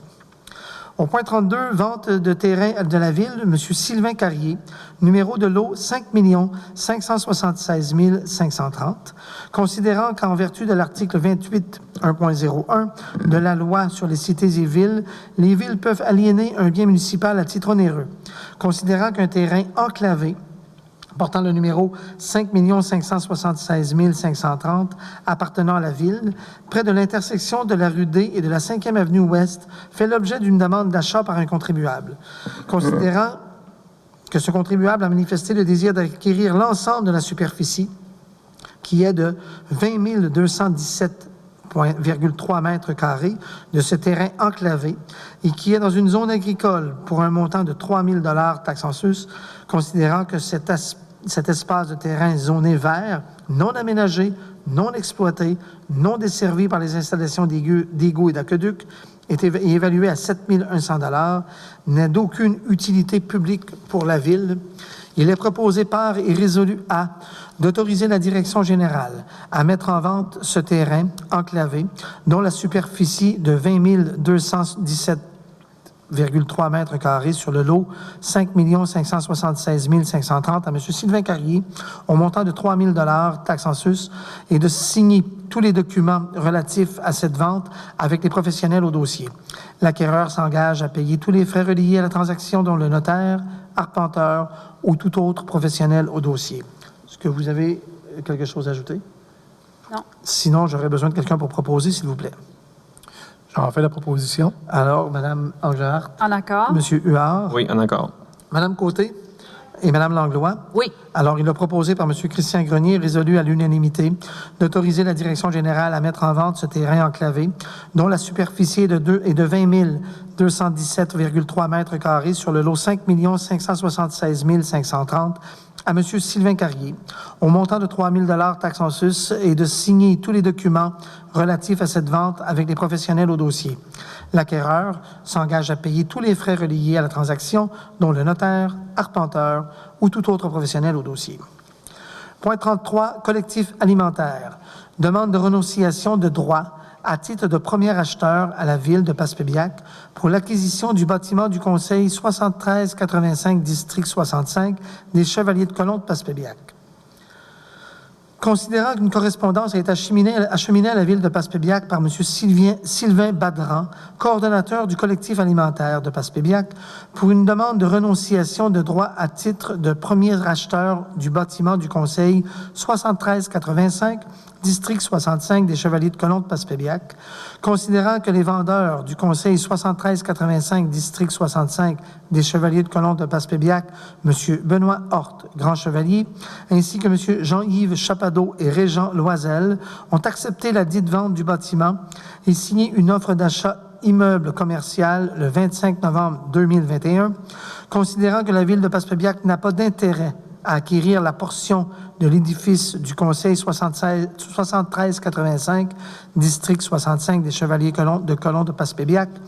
Il est proposé par et résolu à que la Ville de Passepébiac renonce à son droit à titre de premier acheteur pour l'acquisition du bâtiment du Conseil 7385, District 65 des Chevaliers de Colomb de Passepébiac, conditionnellement à ce que tous les autres droits déjà acquis demeurent inchangés.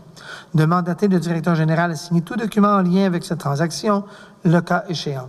Alors, vous comprenez qu'il s'agit du bâtiment en face de l'Hôtel de Ville, qui est la portion dont les Chevaliers de Colomb de Passepébiac en sont les propriétaires. Si vous avez des commentaires ou questionnements, sinon, j'aurais besoin de quelqu'un pour proposer, s'il vous plaît. Je propose. Mme Englehart propose. M. Huard, En accord. Mme Côté et Mme Langlois En accord? et M. Grenier. En accord aussi. Alors, il est proposé par Mme Nancy Englehart et résolu à l'unanimité que la Ville de Passepébiac renonce à son droit à titre de premier acheteur pour l'acquisition du bâtiment du Conseil 7385 District 65 des Chevaliers de Colomb de Passepébiac, conditionnellement à ce que tous les autres droits déjà acquis demeurent inchangés. De mandater le directeur général à signer tout document en lien avec cette transaction, le cas échéant.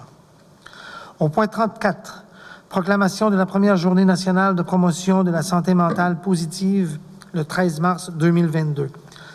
Pardon. Considérant que le 13 mars 2022 est la première journée nationale de la promotion de la santé mentale positive, considérant que le 13 mars 2020, date de la déclaration de l'état d'urgence sanitaire au Québec, du fait de la menace grave de la santé de la population que constituait la pandémie de la COVID-19, représente un moment clé de la prise de conscience par la société québécoise de l'importance de la santé mentale positive et de son soutien continu. Considérant la promotion de la santé mentale positive vise à accroître et à maintenir les bien-être individuels et collectifs de la population et à favoriser la résilience. Considérant qu'il a été démontré que par leurs initiatives diverses, les municipalités peuvent jouer un rôle de premier plan pour favoriser la santé mentale positive de leurs concitoyennes et concitoyens, et considérant que le mouvement Santé mentale Québec et ses organismes membres lancent le 13 mars 2022 leur campagne annuelle de promotion de la santé mentale sous le thème « Choisir, c'est ouvrir une porte », considérant que le mouvement Santé mentale Québec offre au cours de la campagne de nombreux outils favorisant le renforcement de la santé mentale de la population du Québec et utilisable tout au long de l'année, considérant que dans le contexte de la pandémie, les individus de l'organisation et les collectivités ont besoin plus que jamais de s'outiller pour favoriser la santé mentale. En conséquence, le Conseil municipal de la Ville de Passepébiac, en date du 14 février 2022, proclame la Journée nationale de la promotion de la santé mentale positive et invite toutes et tous les citoyens et citoyennes, ainsi que toutes les organisations et institutions de votre municipalité, à faire connaître les outils de la campagne annuelle de promotion de la santé mentale sous le thème « Choisir, c'est ouvrir une porte », et qu'une copie de cette résolution soit transmise au Mouvement Santé mentale Québec à campagne@mouvementmq.ca. Alors voilà. C'est fait, si vous avez des choses à ajouter sur ce point. Alors, on continue. Nous sommes maintenant rendus au point 35, soit le rapport des conseillers. Alors, je vais commencer avec, vu l'absence de M. McNaughton, avec Mme Nancy Englehart, conseillère au poste 2. Oui, bonsoir. Moi, suite à notre dernière rencontre du mois de janvier, il y a une rencontre qui a été faite avec Mme Chantal Robitaille le 20 janvier dernier concernant les infrastructures existantes, notamment le presbytère et la bibliothèque. Ensuite, le 21 janvier dernier aussi, on a eu une rencontre du comité consultatif de l'urbanisme avec mon collègue Gabriel. Et il y a aussi, prochainement, il y a une rencontre acidulée avec M. Christian Bourque concernant l'infrastructure qu'est le camping qui est à prévoir au courant des prochaines semaines. Et c'est tout. Alors, je vous remercie, Mme Englehart. Monsieur Gabriel Huard. Bonsoir tout le monde. Ma part, j'ai quand même un dernier mois bien occupé. Donc, comme ma collègue, Mme Englehart, me le mentionnait, j'ai assisté à la rencontre du Conseil consultatif d'urbanisme, auquel a aussi assisté monsieur le maire comme élu, et messieurs Louis Gillorte, Nelson Onze et Claude Tremblay comme citoyens. Moi, suite à cette rencontre, suite à cette réunion, j'ai eu une rencontre avec un citoyen pour faire un suivi de dossier. Au niveau de la culture, donc j'ai eu 2 rencontres avec le sous-comité pour la création d'un événement culturel, comme je vous en parlais le mois passé à la séance du 17 janvier. Donc, ça avance. Je vais être en mesure de vous donner un peu plus de détails quand même bientôt. Au niveau des salles de spectacle, donc, on a eu des annonces du gouvernement. C'est sûr que c'est toujours sujet à changement. Donc, prochainement, les salles de spectacle devraient réouvrir. On a quand même bien hâte de vous revoir au centre culturel. Après 2 ans d'absence, je suis vraiment très heureux de vous annoncer que le festival du Crop de Passepébiac est de retour. Cette année, le festival se tiendra du 3 au 7 août. Donc, le comité organisateur, dont M. Grenier et moi-même faisons partie, a hâte de vous retrouver. J'aimerais remercier mes collègues pour la nomination sur les comités du LET et celui Réseau Biblio. Donc, je pense que c'est 2 comités qui sont assez importants. Merci pour la confiance. J'aimerais faire un petit message rapidement. J'aimerais remercier Mme Eliane Joseph pour ses années de travail à la Ville de Passepébiac et je voudrais lui souhaiter la meilleure des chances dans son nouvel emploi. Donc, merci à tous et bonne soirée de la Saint-Valentin. Alors, merci, M. Huard. Mme Côté.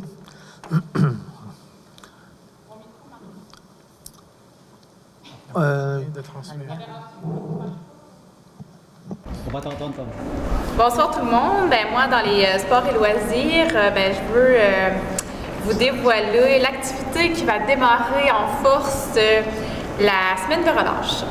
Fait que le comité jeunesse organise une soirée de ski de fond et de raquettes nocturnes. Ça va être le vendredi 25 février. On demande aux gens d'arriver vers 6 heures pour ceux qui vont emprunter des skis pour faire l'essai des bottes et tout ça. Pour ceux qui n'ont pas besoin d'emporter des skis, bien, le départ d'emprunter des skis, c'est-à-dire le départ va se faire à 19 heures. Fait qu'il faut prévoir une lampe frontale. Il y aura un feu dehors, de la musique, ainsi qu'un chocolat chaud vous sera servi par M. Prudhomme. Et M. Prudhomme sera sur place avec son service de restauration. Nous allons faire aussi des feux d'artifice et des tirages en fin de soirée, fait que je vous invite à emporter votre bonne humeur le 25 février pour commencer la semaine de relâche en beauté.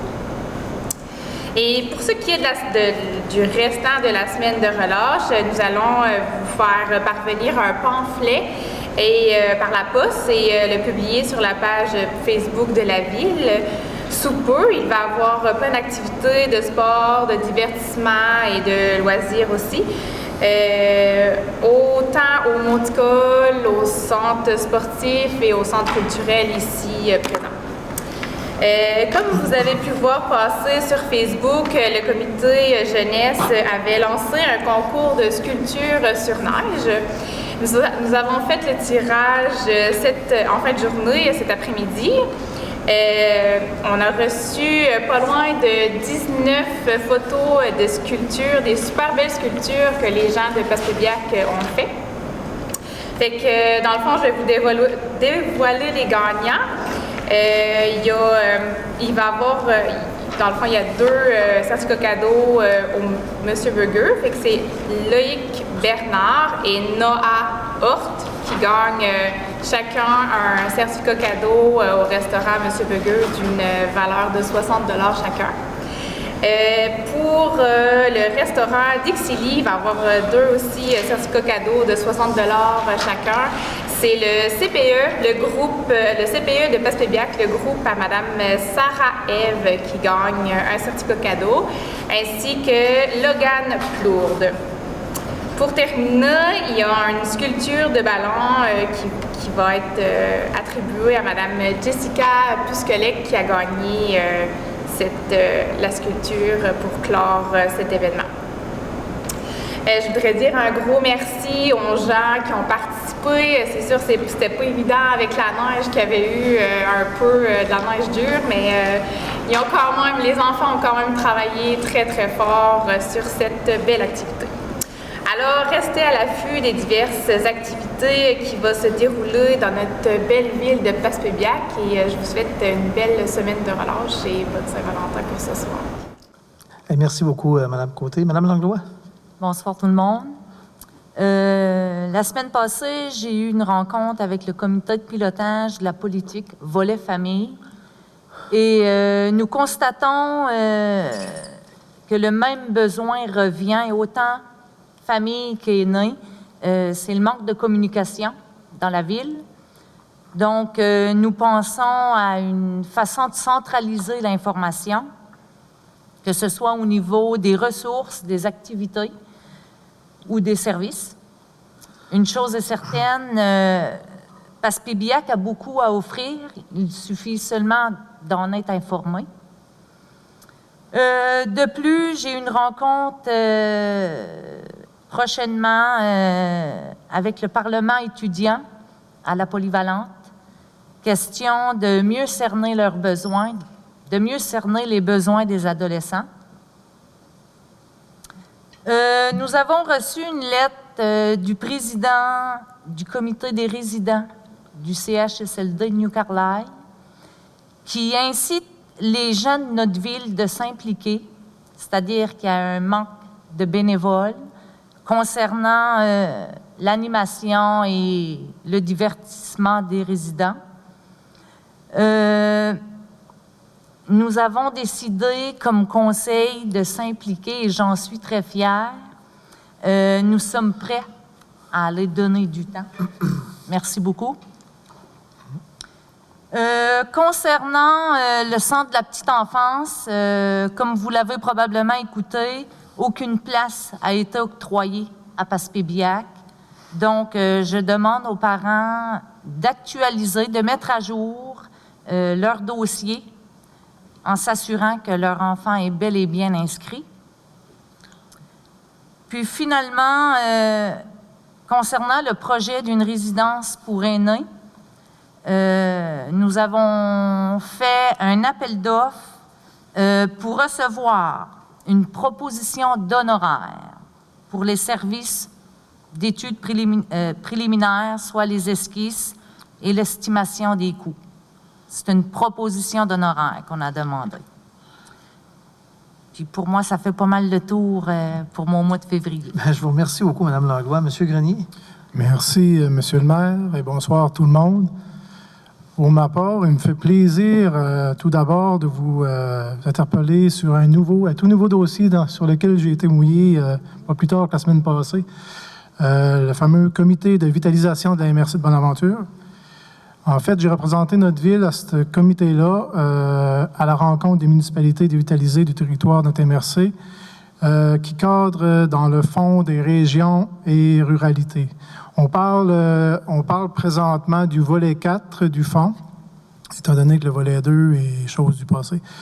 Et c'est pour la période 2021-2025 qui a été mis en place afin de soutenir la vitalisation et la coopération intermunicipale. Puis ce fonds-là a pris naissance sous certaines mesures du partenariat 2020-2024 du gouvernement québécois avec ces municipalités. Grosso modo, le volet 4 du fonds vitalisation, c'est quoi? Bien, en fait, sommairement, c'est destiné à appuyer de manière spécifique les MRC qui affichent globalement un faible taux de vitalité économique par l'indice de vitalité économique, justement. Ça vise à apporter aussi de l'aide financière pour les projets locaux de vitalisation et ça veut une réelle opportunité pour notre municipalité, nos organismes sans but lucratif et les entreprises privées. Les choses osent préciser là, dans le temps, là, mais pour l'instant, au niveau des entreprises privées, il y a un cadre qui est en train de se dessiner alentour de ça. Il peut même complémenter le fonds, le montage financier d'un projet où on peut y retrouver aussi d'autres sources de financement compagnes, si on veut. Admettons, on a un projet, il y a une source de financement qui est déjà connue et attachée, mais le fonds peut venir complémenter tout ça. Puis, c'est pas rien qu'on soit, parce qu'on est 7 municipalités sur le territoire de la MRC qui sont jugées un peu dévitalisées, et on a accès à ce fonds-là. Pour la cohorte 2014-2018, il y a 1 million par année sur la table. Fait que c'est drôlement intéressant. Drôlement intéressant sur le plan économique, puis je vous dirais social, touristique, culturel, tu sais, pour notre ville. On va pouvoir inscrire des beaux projets là-dedans, puis soutenir notre communauté, nos organismes qui ont des bonnes idées, puis qui vont travailler avec nous là, alentour de ce fonds-là. Je vais y aller par la suite, sécurité incendie. J'ai pris connaissance des travaux qui ont été faits jusqu'à la dernière élection, en fait, du comité intermunicipal en matière de sécurité incendie. Et puis, d'entrée de jeu, j'ai rentré en contact avec les responsables nommés dans chacune des municipalités partenaires, des municipalités de l'Est.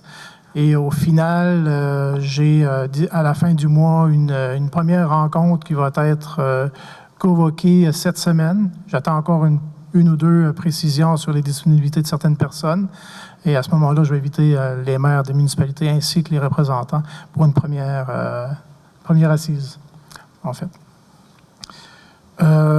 Aussi, je vous informe que lors du prochain conseil de ville, je vais faire un bilan sommaire, mais sommaire et complet, du détail des interventions de notre service incendie pour l'année 2021. Je préférais le faire en matière de présentation, de conseil en présentiel là, plutôt que le faire ce soir. Pour le dossier du site historique banc de pêche, l'équipe du comité de développement continue leur travail. Un premier visuel du prochain bâtiment d'accueil sera bientôt disponible. Les architectes sont en travail, puis ça évolue très bien de ce côté-là. D'ailleurs, le plan de développement du site suscite énormément d'intérêt présentement. C'est un dossier d'envergure qui s'inscrit parfaitement dans le leadership que nous voulons prendre comme ville au développement du banc de pêche à Passepébiac. Les instances gouvernementales sont très allumées à ce plan-là. Puis, c'est une très, très bonne nouvelle pour l'administration du site, évidemment, et la ville de Passepébiac. Fait que sur ce, merci et bonne fin de soirée. Alors, merci, M. Grenier. Avant de passer au point 36, vu qu'on est dans le rapport des conseillers, je vais me permettre peut-être d'ajouter un petit point ou deux. Au mois de janvier dernier, on avait parlé dans dans la dernière rencontre municipale qu'on avait vendu des portables aux conseillers, au conseil de ville, aux membres du conseil de ville. J'ai reçu par la suite un message de M. Régent Bastien, l'ancien maire, qui m'a manifesté tout simplement, pas manifesté l'intérêt, mais m'a avisé que j'avais souligné l'achat de la vente, c'est-à-dire des portables à tous les conseillers, mais que c'était pas tout le conseil municipal parce que lui, il n'y avait pas acheté le sien et ne l'avait pas reçu en cadeau également. Alors, il m'a demandé de préciser. C'est ce que je fais ce soir, en espérant que cette précision fera l'affaire de M. Bastien. Aussi, je tiens peut-être à apporter c'est un commentaire par rapport au travail que nous faisons. Des fois, ce soir, on avait un ordre du jour particulièrement long, auquel il y avait beaucoup de points, qui peut paraître lourdes, sauf que je veux que les citoyens sachent que lorsqu'on prépare cet ordre du jour-là, lorsqu'on la travaille ensemble, les conseillers présents sont au courant de tous les points. Toutes les discussions sont faites. Les opinions sont partagées et on atteint toujours, dans la mesure du possible, un consensus le plus précis possible. Toutes personnes qui siègent ici actuellement sont en mesure de justifier les décisions qu'on prend. Ils sont capables de dire sous quelle forme nous les avons travaillées et les partager.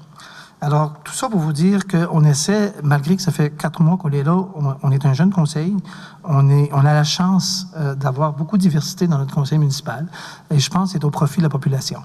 Alors, dans la même veine, on a besoin que la population de Passepébiac nous supporte là-dedans, soit par leurs questions, leurs commentaires, et lorsqu'on dit qu'on travaille en équipe, vous faites partie de l'équipe également. Donc, on a besoin de travailler dans la concertation et non pas dans la confrontation.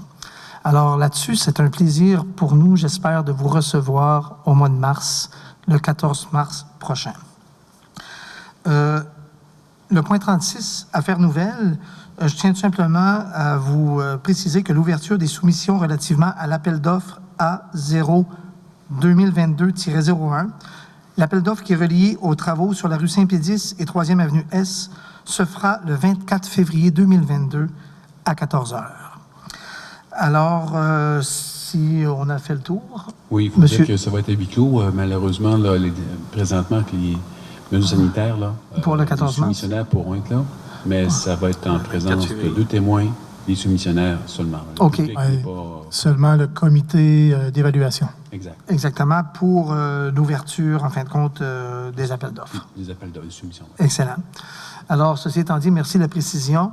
Nous sommes rendus au point 37, période de questions. Alors, comme vous le savez, compte tenu de l'impossibilité d'être ensemble ce soir, on peut toujours, soit, comme M. Grenier l'a précisé tantôt, vous présenter à la Ville, si vous avez des questions par écrit, ou sinon par courriel à greffe@ville-passepébiac.ca.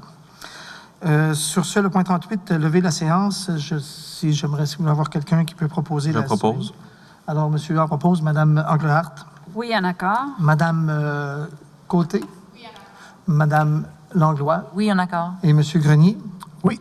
Alors, il est 8h53. Il est proposé par M. Gabriel Huard et résolu à l'unanimité de lever l'Assemblée présente. Alors, je vous remercie infiniment de votre assiduité et on se redonne rendez-vous au mois de mars. Merci, M. le maire. Merci. Merci.